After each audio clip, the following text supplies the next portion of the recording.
It's because politicians consistently spend more money than they raise in taxation, more money than they can possibly raise in taxation, most of which, in point of fact, they actually waste.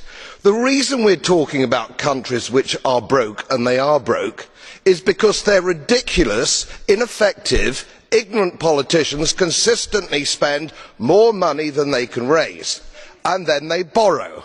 And they borrow, and worse, they then print money because politicians and their central banks have a machine which prints money. You do that as a private citizen and it's a criminal offence. You would go to prison for doing that, and politicians and their central banks do it all the time. All the banks are broke. Bank Santander, Deutsche Bank, Royal Bank of Scotland, they're all broke. And why are they broke? It isn't an act of God. It isn't some sort of tsunami.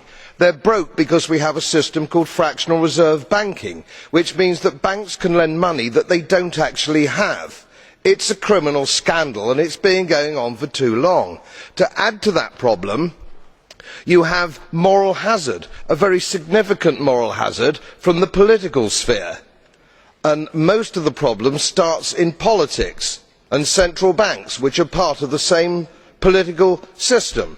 We have counterfeiting, sometimes called quantitative easing, but counterfeiting by any other name. The artificial printing of money, which if any ordinary person did, they'd go to prison for a very long time.